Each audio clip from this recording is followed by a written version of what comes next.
אני יודע איך זה מרגיש, לדעת עמוק בפנים שיש לך כל כך הרבה מה להציע, כל כך הרבה חלומות ורצונות, אבל בו זמנית להרגיש תסכול מטורף, בגלל שאין לך מושג איפה להתחיל, איך לגשת אליהם. למצוא את עצמך בלופ של אכזבה ושנאה עצמית, וכל זה למה? בגלל שרצית יותר מעצמך? מה אם היה לי את הפתרון בשבילך? שלום, אני עמית, והיום אני רוצה לדבר איתכם על הכוח שבפעולה. גם אני פעם הייתי מרגיש אבוד, היו לי כל כך הרבה חלומות וכל כך הרבה רצונות שאני רוצה להגשים, אבל עמוק בלב לא ידעתי איך לגשת אליהם. לא ידעתי איך לעשות את הצעד הזה. לא ידעתי איך להפוך את הבלתי נודע אל האפשרי. ובשביל זה אני כאן. לגשת לדבר זר או למשהו שאתם לא מכירים יכול להיות דבר מאוד מאוד מאיים. הרי בסופו של דבר, כבני אדם, אין דבר שאנחנו מפחדים ממנו יותר מהלא מודע. בין אם זה המוות, בית ספר חדש, חברים חדשים או קריירה חדשה. עד לפני מספר חודשים הייתי עדיין חייל בצבא. במהלך השירות שלי הייתי עובד, ואני זוכר שמתישהו בערך חודשיים לפני השחרור שלי, היה לי ריב גדול עם המנהלת שלי. וכתוצאה מהריב הזה הבנתי שבסופו של דבר אין לי למה להישאר בחברה שאני עובד בה, ושאין לי מקום להתקדם בה. כתוצאה מכך החלטתי להתפטר, ואמרתי לעצמי, טוב, אני משתחרר בעוד בערך חודשיים, בוא נהנה מהזמן הזה, בוא נחווה את הסוף של השירות שלי על הצד הטוב ביותר שלו. ואחרי זה, כשאני אצא לאזרחות, אני אתחיל לעבוד על כל הדברים שחלמתי עליהם.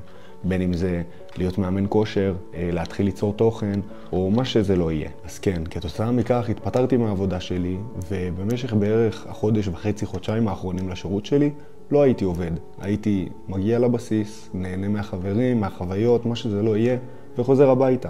לפעמים הולך להתאמן, אבל לא הרבה מעבר לזה. ובאותו זמן זה באמת הרגיש כמו הדבר הנכון. למשך חודש או חודש וחצי, עד שהשתחררתי, באמת הרגשתי הרבה יותר טוב. הרגשתי חופשי, והרגשתי כאילו יש לי מקום לשבת עם עצמי ולחשוב באמת מה אני רוצה לעשות.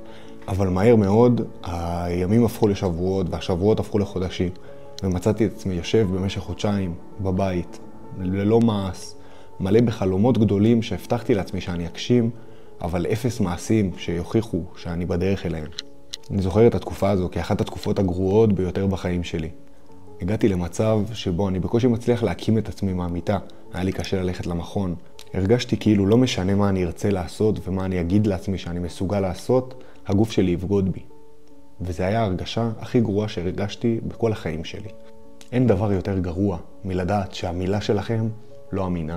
מלדעת שאם אתם אומרים משהו, אתם לא בטוחים בעצמכם שתעשו את זה. ובשביל זה אני כאן, כי הגיע הזמן לשנות את זה.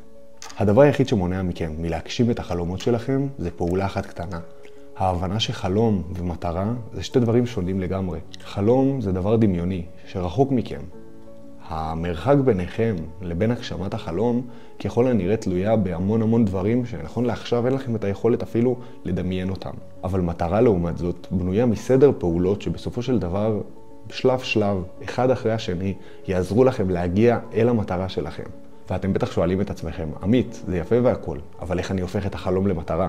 אם הגעתם עד לכאן, זה אומר שמה שאני אומר נגע בכם. זה אומר שבמקום מסוים אתם מזדהים עם מה שאמרתי, ובשביל זה אני כאן כדי לעזור לכם. אז אני רוצה שתלכו ותביאו מחברת. במחברת אני רוצה שתרשמו דבר אחד, את החלום שלכם. עכשיו, אחרי שרשמתם את החלום שלכם, אני רוצה שתרשמו מתחת לחלום את כל הדברים שמונעים ממכם מלהגשים אותו. בין אם הם פיזיים או מנטליים. בין אם אתם בעצמכם הם אלה שמונעים מעצמכם להגשים את החלומות, או הסביבה שלכם, או הסיטואציה שבה אתם נמצאים. אני רוצה שתרשמו את זה. בזמן שאתם רושמים את זה, אני רוצה שתיכנסו לעומק של השאלה. אני רוצה שתנסו להבין באמת מהם הדברים שמונעים ממני להגיע לאן שאני רוצה. לדוגמה, אם אני רוצה להתחיל עם בחורה כלשהי, שאני חושב עליה כבר המון זמן, מה הסיבה שאני לא עושה את זה? האם אני מפחד מלגשת אליה ולקבל דחייה? האם אני חושב שאני לא מספיק טוב בשבילה? או שאולי אני פשוט בן אדם ביישן, שאין לו את היכולת ללכת ולדבר עם אנשים שהוא לא מכיר, ליצור אינטראקציות חדשות? האם זה משהו שמפחיד אותי? עכשיו, ברגע שהבנתם מה הדבר שמונע מכם להגיע לאן שאתם רוצים, השלב הבא זה להתגבר על זה. ולהתגבר על זה יכול להישמע מאוד מסובך, אבל יש לי דרך מאוד פשוטה ששלב אחרי שלב תעזור לכם להגיע לאן שאתם רוצים להגיע. ברגע שהבנתם מה הדבר שמפריע לכם להגיע לאן שאתם רוצים להיות, אני רוצה שתחשבו מה הדבר הכי קטן שאני יכול לעשות שיקדם אותי לכיוון המטרה הזאת. לדוגמה, אם אני מפחד לדבר עם אנשים זרים בגלל שאני ביישן, אז מה הדבר הכי קטן שאני יכול לעשות שיעזור לי להתגבר על הפחד הזה? אולי להגיד שלום לבן אדם שאני לא מכיר ברחוב, להגיד תודה לנהג האוטובוס, לייצר שיחה קטנה עם הקופאית בסופר, כל מיני מעשים קטנים שבתמונה הגדולה אולי נראים מאוד מאוד מזעריים וחסרי חשיבות, אבל כל אחד ואחד מהם לוקח חלק מאוד מאוד משמעותי בהתגברות על הפחד שלכם. אנחנו בתור בני אדם מאוד מאוד מפחדים מהלא נודע, בין אם זה המוות או העתיד. כל דבר שהתוצאה אליו אינה ידועה, מפחיד אותנו כבני אדם. זה דחף טבעי שמאוד מאוד קשה להתגבר עליו. אבל זה שאני מפחד ממשהו, לא אומר שאני לא צריך לעשות אותו. הרי כולנו היינו פעם ילדים קטנים. אני זוכר שהייתי ילד קטן, הייתי מאוד מאוד מפחד מהמגלשות הגדולות בלונה פארק, בגלל שהיה לי פחד גבהים כלשהו, או מה שזה לא יהיה. אני אפילו בעצמי לא זוכר למה, מרוב שזה היה מזערי. אני זוכר שהייתי עם חברים בלונה פארק, וכל החברים שלי מאוד מאוד רצו לעלות על המגלשה הכי גדולה בפארק. אבל אני ממש ממש פחדתי, ולא ידעתי איך להגיד את זה. אז לא אמרתי את זה. הדחקתי את זה, והתקדמתי איתם לכיוון התור. לאט לאט המקום שלנו בתור התקדם והתקדם והתקדם, ולפני ששמתי לב בכלל, הייתי שנייה מלעלות על המתקן שכל כך פחדתי ממנו. אבל בו זמנית לא ידעתי איך לבטא את עצמי. לא ידעתי להגיד ממה אני מפחד. אז כל מה שעשיתי זה פשוט לא לרצות לעלות. אני זוכר שאמרתי לאחד החברים שלי שאני מרגיש בחילה כלשהי וכאבי ראש, ולדעתי לא כדאי שאני אעלה על המתקן. אבל הוא הסתכל לי בעיניים ואמר לי, עמית, אם אתה מפחד, זה בסדר, אבל זה לא אומר שאתה לא הולך לעלות על המתקן היום. אנחנו הגענו עד ללונה פארק הזה בשביל המתקן הזה, ובין אם אתה מוכן לזה ובין אם לא, אתה הולך לעלות איתי היום על המתקן. אני זוכר שכולי פחדתי, באמת, פחד מוות, אבל לא ידעתי מה לעשות. לא רציתי להסתובב ולחזור אחורה אחרי כל כך הרבה זמן שחיכיתי בתור, פשוט הלכתי על זה. בשניות הראשונות המתקן התחיל לזוז והרגשתי כאילו אני הולך למות. ובלי ששמתי לב, זה נגמר. כל מה שפחדתי ממנו, כל החששות שהיו לי, פתאום נעלמו. אתם יודעים מה עשיתי רגע אחרי זה? עליתי על המתקן שוב פעם. וככה בדיוק החיים שלנו עובדים. ברגע שאנחנו נמצא את הדרך להתמודד עם הלא נודע ועם הפחדים שלנו, לאט לאט הם ייעלמו. אז אולי הדרך הנכונה היא לא לקפוץ ישר אל תוך המים העמוקים כמו שאני עשיתי, אבל זה לא אומר שאתם לא יכולים למצוא את הדרך שלכם להתמודד עם הפחדים שלכם. בסופו של דבר, הפעולה היא הדבר היחיד שיכול לעזור לכם, לא משנה איך תסתכלו על זה. אם אתה מפחד ללכת למכון בפעם הראשונה, ללכת לריצה לא יעזור. אתה לא מתמודד עם הפחדים שלך, אתה לא מתמודד עם החששות שלך. אבל אם אתה מפחד ללכת למכון בגלל שאתה לא יודע איזה אנשים אתה תפגוש שם, אולי הם ישפטו אותך, אולי הם יצחקו עליך. אז מה שעשינו פה זה בעצם להבין מה הבעיה. עכשיו אנחנו מודעים לזה שהבעיה שלך היא לא שאתה מפחד ללכת למכון, היא שאתה מפחד משיפוטיות. ועל הפחד משיפוטיות אפשר להתגבר הרבה יותר בקלות, בעזרת מעשים קטנים במהלך היום-יום שלך שיעזרו לך להתגבר עליו. לדוגמה, אם אתה בבית ספר, להביע את הדעה שלך בשאלה כלשהי בכיתה. זה לאו דווקא צריך להיות משהו אישי ונוגע, אבל ברגע שאתה תעמוד ותגיד את הדעה שלך, שאר האנשים יכולים להגיב איך שהם רוצים. אבל זה לא משנה, בגלל שבסופו של דבר זה היה צעד קטן שעזר לך להתגבר על הפחד שלך.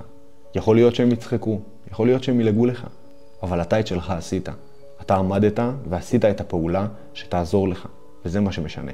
בתור בני אדם אנחנו מסתגלים מאוד מאוד מהר לשינויים. כשהיית ילד בן 16, כל מה שחלמת עליו זה שיהיה לך את החופש, לנהוג ולנסוע לאן שאתה רוצה, אבל שנה לאחרי שהוצאת את הרישיון שלך, זה הרגיש כמו משהו טבעי. לא הסתכלת על זה כמשהו מיוחד יותר, בגלל שהמוח שלך הרגיל את עצמך לזה. אותו דבר לגבי הפחדים שלך. ברגע שתצליח לפתח את האמונה העצמית הזאת, שלא משנה מה אני אעשה, לא משנה מה אני ארצה להשיג, אני אלך ואעשה אותו ואני אגשים אותו. ואני לא אומר שתאמין בזה סתם ככה, אלא אתה תאמין בזה כי לאט לאט הוכחת לעצמך שאתה מסוגל לזה. בעזרת הפעולות היומיומיות שאתה עושה, בעזרת ההתגברות על הפחדים שלך, אתה מוכיח לעצמך שלא משנה מה, אתה מסוגל, אתה יכול. שום דבר לא יעצור בעדך. בין אם זה ללכת להתחיל עם הבחורה שאתה רוצה, לפתוח את הערוץ יוטיוב שכל כך חלמת עליו, או להתחיל את העסק שאתה מפנטז עליו כבר שנים. ברגע שאתה תבין שכוח הפעולה שלך יכול לעשות הכל, שום דבר לא ייראה לך יותר בלתי אפשרי, ואתה תהפוך את החלום למטרה. וכמו שאמרנו, ההבדל בין חלום למטרה זה שחלום הוא פנטזיה, הוא רחוק מהמציאות, אבל המטרה, בעזרת שלבים מאוד מאוד פשוטים ופעולות יומיומיות שיקדמו אותך לכיוונה, הרבה יותר אפשרית. אז אם גם לכם נמאס מפנטזיות וחלומות ואתם רוצים להתחיל לעשות צעד לכיוון החלום שלכם, אז תזכרו, הכל מתחיל בפעולה אחת.